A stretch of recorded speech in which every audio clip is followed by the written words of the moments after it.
Well,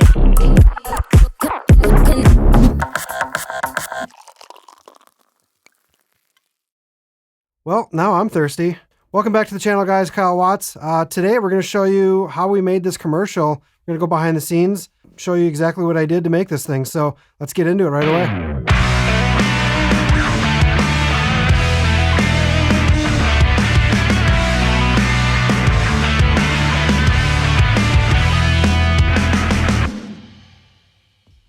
Okay, so first we want to do the setup here. What I'm doing is putting on a table, a motorized turntable with a 2 foot by 2 foot gloss black acrylic base. And then in the background, it is one of the like 5-in-1 diffusers, which is kind of a reflector diffuser pack. I'm just using the diffuser part. And behind that is just a LED light shining up behind the thing. From this angle, it's probably not looking like much, but when you get it in the camera, it really comes to life, and especially when you bring it into post. So anyways, what we're doing is we're getting this thing set up. Unfortunately, with this setup, the bottle is too tall. And if I get the whole tallness of the bottle in the frame, the sides of the diffuser shows. This is not a big deal if you have a bigger piece of black acrylic and a bigger background. But in this setup right now, I don't have the space. So what I'm gonna focus on in this video is doing more close shots of parts of the bottle, more details, just do a variety of different angles, and then in post we'll just cut them all together and it all makes sense, because you don't always have to see the whole object all the time. That's really boring. Besides, we're going to do a bunch of keyframing and a bunch of movements. So also, if you're using black acrylic, make sure you wipe off everything every time, because you're going to get dust on the acrylic and it will show up like crazy in post. So anyways, let's get this thing turned on. Okay, so depending on which way you have the plug on this turntable, it goes which way. So right now I'm just lining up my shot here to kind of do just the base of the bottle from about label down. We're just gonna hit record on that. And honestly, I'm just gonna let this thing record for probably, I don't know, 2-3 rotations, just so we get everything. You never know when you have something in the room that you bump it, or in this case, the camera bumps it right there. So let's back the camera up. You know, and also keep still when you're in the room when you're doing shots like this, because if you're moving around, you might create reflections on the product itself. So we want to get it as centered as possible, and then after that, we just let it spin until it gets around a bunch of times. Okay, so in this shot, I'm going to more focus on from kind of here up to the top of the bottle cap, just to get the name of the logo, the logo that's on the cap, and we'll let that spin a couple times, and then we'll do another shot, maybe from a different angle. And also, by the way, I'm also doing a 45 backlight with an RGB, kind of in a gold color, just because I think it looks cool against the bottle. And then we're doing a little bit of a key light on the front just to make sure that the label does brighten up enough. So let's get this thing turned around a couple more times and we'll switch angles. Okay, so for this next shot here, what we want to do is get a more zoomed in shot. So I'm going to take off the Sigma 30. By the way, I'm using the Sigma 30 and the 16 for these kind of shots. These are probably the sharpest lenses, whether you're using crop sensor or full frame, you can still use these lenses, and they're incredible for product showcase. But we're going to switch to the Sony 18-105 because we really want to get zoomed in on this shot here. Okay, so what I'm going to do is we're going to change the angle a bit. I'm going to bring the camera quite a bit higher. You have to keep mindful that you're still keeping in frame. And what we're going to do is just zoom way in on this label, get it all centered, and then we're just going to hit record. Once again, we're just going to let this thing spin a couple times, but we're getting a real more zoomed in shot. We can kind of add some light into the picture here.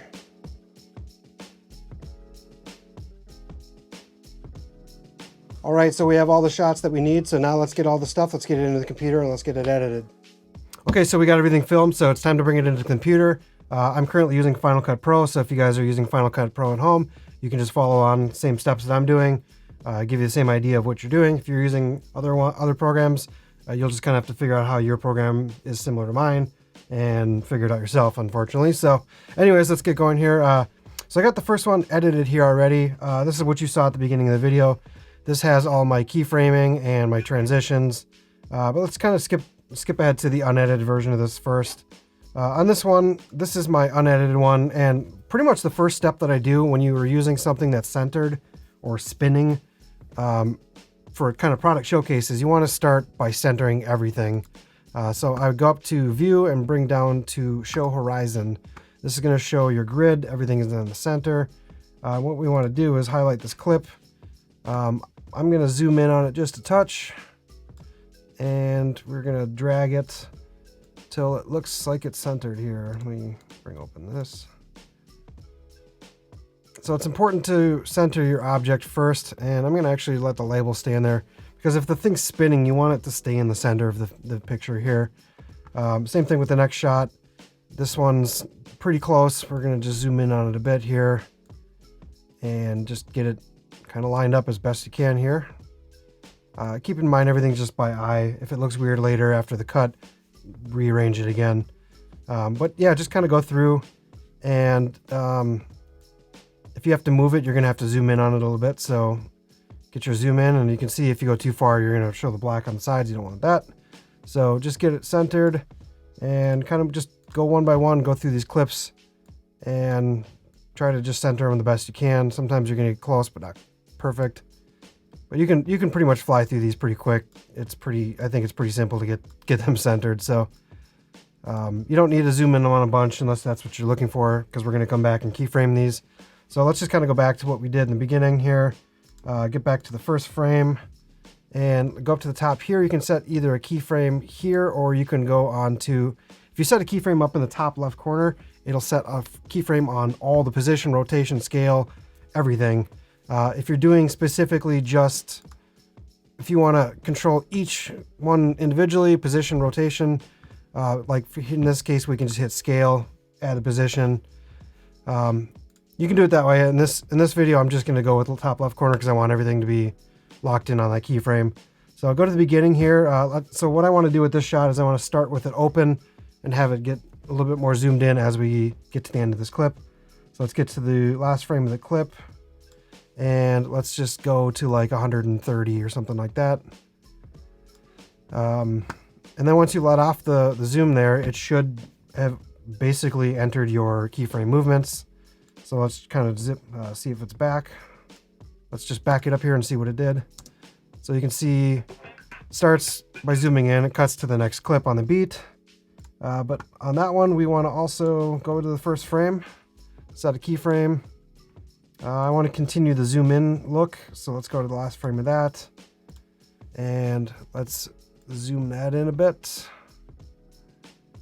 And I'm deliberately letting the bottle go off the edge of the top of the frame.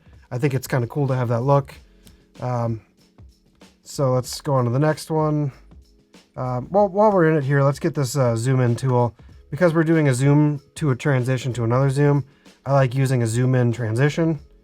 You can put it there. I don't know why that one's so big.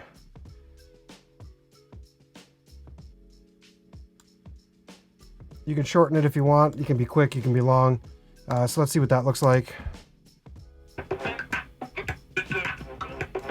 So I just kind of like that look personally. I think for the next shot, what I want to actually do is I want to start with it zoomed in more. So let's scale this up higher. Let's say like 150. We don't want to go too far because we want to keep, this is all in 4K, so we want to keep the sharpness. We want to make the image too large and then have it get all crappy and grainy. So let's start that zoomed in like 150. Let's put a keyframe, and let's zoom this guy out to back to where it was, which is probably right about there. So once again, now you should have a zoom out shot.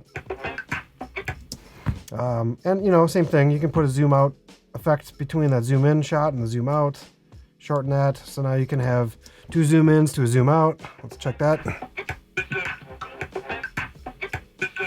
And see, this is just how you make this video more interesting, because really what you want to have the look of what you're doing is making it look like you're doing some cool, crazy handheld movement shots where you're like orbiting, getting closer to the object.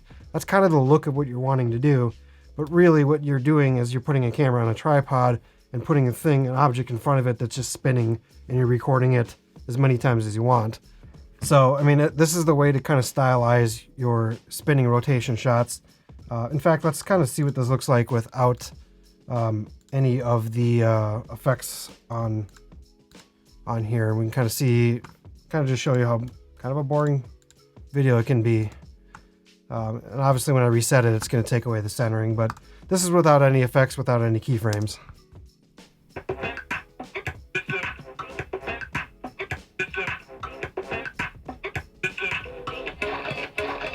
So as you can see, it's kind of boring. It's not interesting. It's not fun.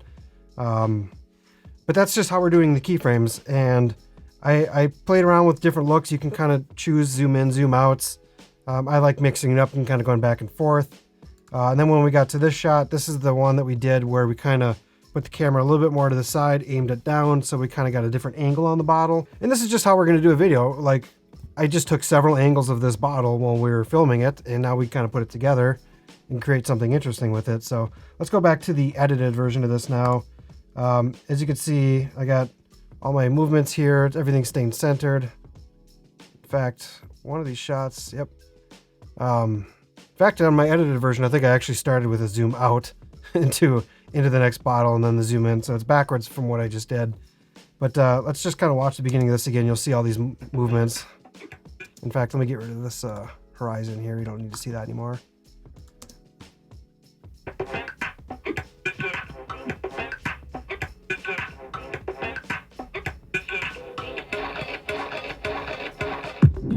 So that's all of our keyframes, and it's definitely more interesting of a video. And when I was filming this too, I was being very aware of obviously keeping the name brand in the picture as much as you can. I liked on this one, I was kind of zooming in towards the label. On the other one, we kept the beginning of this part of the label.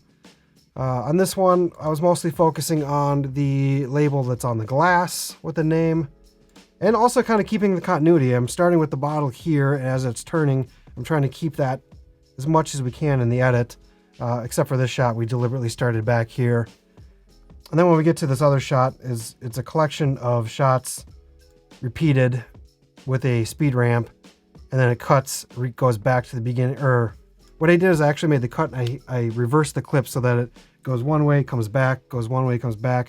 The idea with this was, the effect that I wanted to do was to kind of make it like a turntable, because that's just kind of how I feel like the audio sounds like in this clip. Let's hear that. So that's just what I did with that. Nothing fancy there. I did like putting this, I always like putting these little like black frames, you know, whether it's 3-4 frames or a couple frames right before kind of a beat comes in. Just gives it a little bit that much more of a dramatic effect when it does come back in. And then in the rest of this video, I don't think I added any keyframes, any animation, any movement. I just centered everything and cut on the beat. I don't think I used any effects. Well, I used one effect here. So once we get to this part of the video, it's just choosing the shot I want, cutting it on the notes, and not being too fancy with it. And this is just kind of brings with the bass, so. And here, like, I made a deliberate cut to just fast forward it so that it was here, and then all of a sudden it's quarter way around and then back down to the bottom of the bottle. So it's just kind of, that's how I was choosing my cuts to make it more interesting instead of doing keyframing.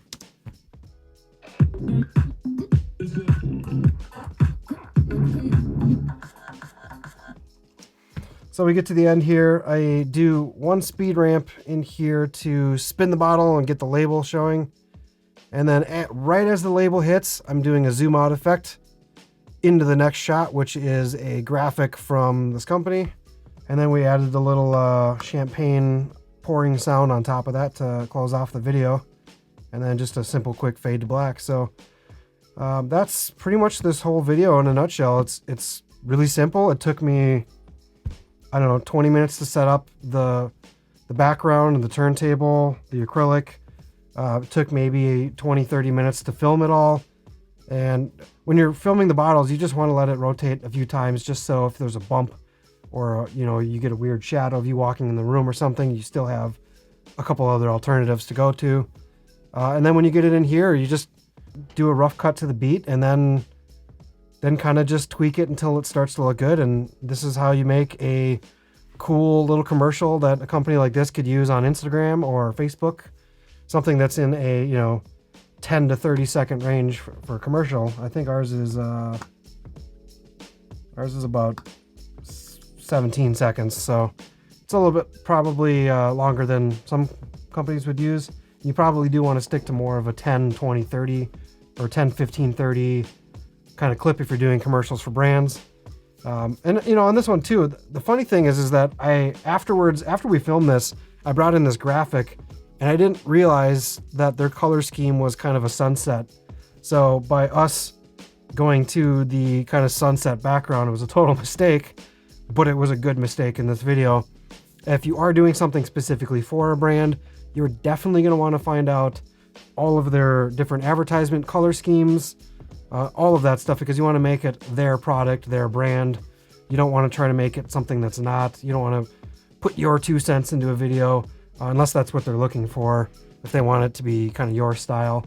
But you want to make it so that it's something that they can showcase that's part of their brand and part of their look. So, but that's this video. We filmed a commercial for a company in like an hour, and maybe took about an hour to edit. So everything's said and done, you can have this thing, send it to some companies and see if they like it. Who knows, maybe they'll contact you in the future to make a commercial. So, all right guys, so that's it for me. Go ahead and leave me a comment if you got any questions. While you're down there, please hit that like button, subscribe to this channel, hit that bell for notifications so you don't miss out on any other gear reviews, other tutorials, and as always, we'll catch you on the next one, guys. Later.